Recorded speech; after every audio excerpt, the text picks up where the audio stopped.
She found the second phone on a Tuesday in March.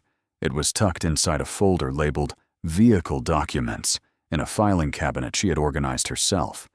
She put it back exactly where it was, went to the kitchen, and made a cup of tea.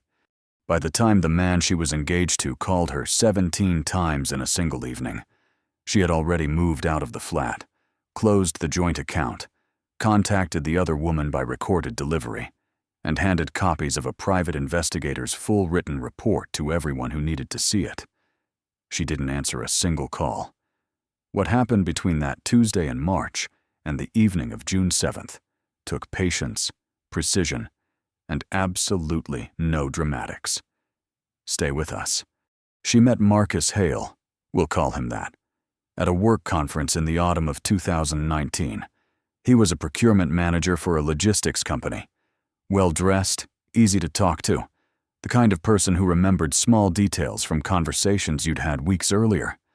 They dated for 8 months before he suggested moving in together.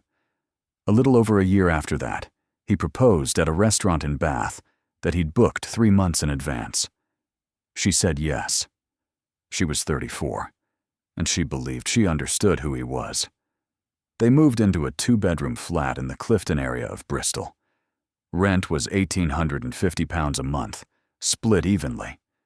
She works as a contracts administrator for a civil engineering consultancy, someone who reads the fine print for a living, who thinks in terms of documentation and accountability.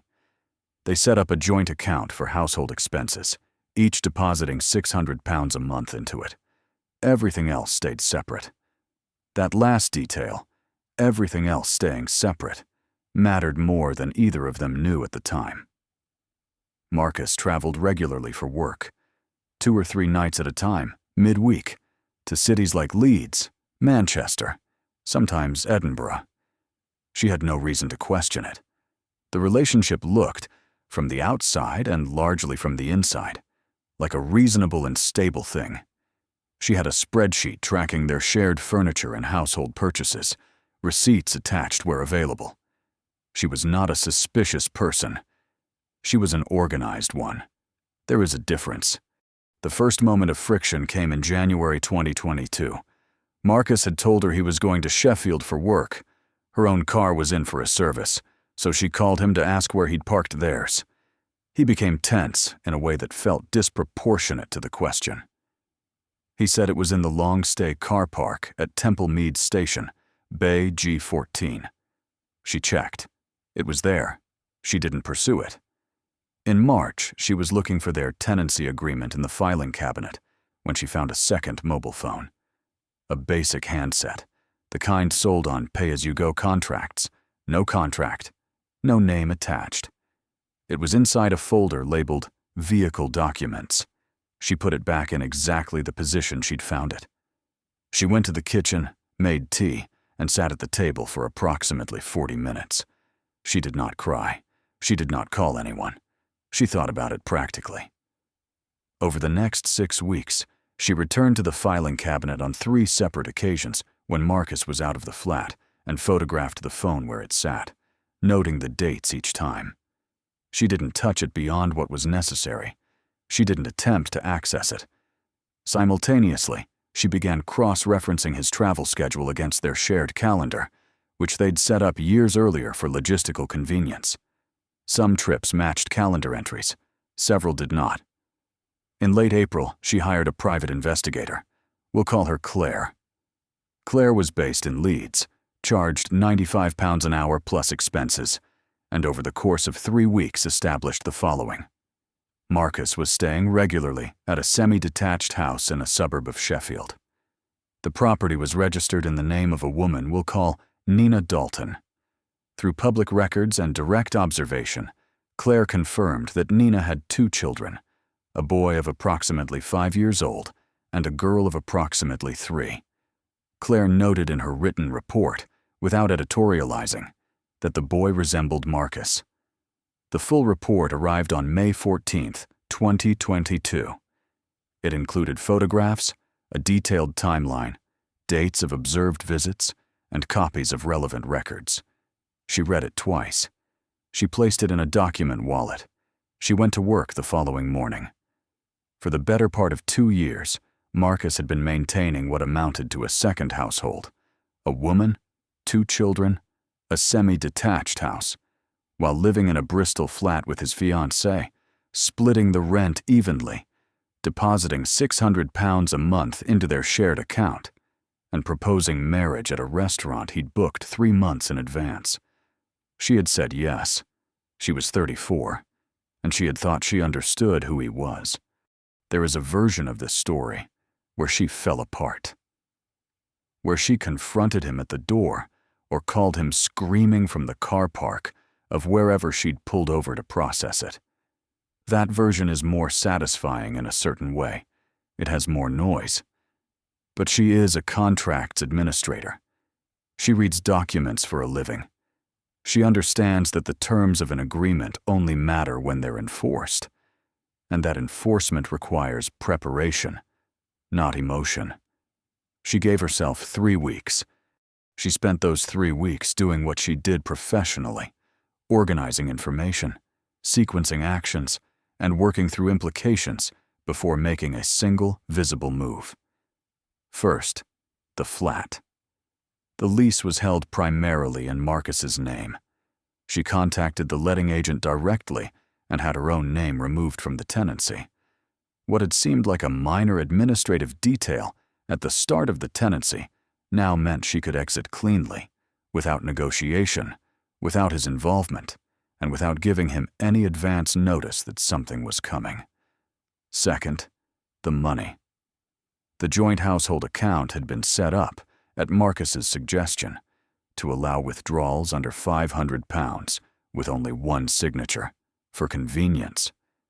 She canceled her monthly contributions, withdrew her share of the buffer they'd built up together, which came to £430, and closed her involvement with the account entirely on June 2nd. She notified the bank. Everything was documented. Third, the flat's contents. She had maintained a spreadsheet of her own possessions since the day they moved in. Furniture, boxes, kitchen items. Every significant piece she'd brought or purchased was listed, with receipts where available. There was no ambiguity about what was hers. There was no room for dispute. She booked a removal van for June 7th, a Tuesday, when Marcus's calendar showed a Sheffield trip. She arranged for her friend Ross to help. And on June 5th, 2 days before the move, she sent a letter by recorded delivery to Nina Dalton's address in Sheffield. The letter was factual and brief. It contained a copy of Claire's full investigative report and a single photograph: Marcus and his fiancée at the engagement dinner, time-stamped by a post the restaurant had made to their social media page that evening. She gave Nina the information. What Nina did with it was Nina's decision. June 7th was a Tuesday. Marcus's car was gone by 8 in the morning. She and Roz had the removal van loaded and out of Clifton by 2 in the afternoon. Every item she took was on the spreadsheet. She left nothing she couldn't account for, and took nothing that wasn't hers. Before she left the flat, she placed an envelope on the kitchen counter. The letter inside had been written and rewritten approximately 11 times. The final version ran to 4 paragraphs. It told him she knew about Sheffield. It told him the engagement was over. It told him she had already contacted Nina Dalton, and that Nina had received a copy of the full investigative report. It told him that the remaining contents of the flat were his to deal with. The envelope also contained a USB drive. On it, Claire's complete written report, all 3 dated photographs of the second phone in the filing cabinet, and a full record of the joint account's transaction history. She locked the door behind her and did not look back at the building. At 7 in the evening, Marcus's name appeared on her phone. She watched it ring, then again. Between 7 and midnight, he called 17 times. He sent text messages that moved through what she later described as several different registers: initial confusion, then explanation, then something closer to pleading. She read each one. She saved each one. She didn't reply to any of them. At some point before midnight, A call came through from a number she didn't recognize. She looked it up later and confirmed it was registered to the Sheffield address. She didn't answer that one either. On June 9th, her solicitor sent a formal letter confirming the end of the engagement and requesting the return of the ring. It had belonged to her grandmother. It came back by registered post on June 17th. No note, no explanation, just the ring in a padded envelope with a return address she didn't write down. Through a mutual acquaintance, she heard the following month that Marcus had moved out of the Clifton flat. She didn't ask where he'd gone. She didn't need to know. The solicitor's letter had made the position clear. Claire's report had done the rest. The information had been distributed to the people who needed it. The mechanics of consequence were no longer her responsibility. She had done what she set out to do with the same approach she brought to her work, methodically, completely, and without leaving loose ends. By August 2022, Nina Dalton's semi-detached house in Sheffield had been listed for sale. It sold in November of that year for £274,000. Marcus Hale had been quietly maintaining two lives for the better part of 2 years. He had a fiancée in Bristol, and by all observable evidence, a family in Sheffield. The infrastructure of that arrangement, the flat, the second household, the shared account, the ring that wasn't his to give away, had required constant management, constant small deceptions, a constant calibration of who knew what and when. And then, in the space of roughly 72 hours in early June, both sides received the same information simultaneously. There was no version of the story he could tell to one that the other wouldn't already know. The architecture collapsed at once. She moved into a new flat in a different part of Bristol in July. The rent was £1,100 a month, $750 less than she'd been paying in Clifton. She has been there since. She didn't set out to make anything happen to him. She set out to leave cleanly, inform the people who deserved to be informed, and protect what was hers. The rest arranged itself. She found a phone in a filing cabinet on a Tuesday in March. By the following June, she had moved out, closed the account, recovered the ring, and handed a documented record of 2 years of deception to everyone it concerned.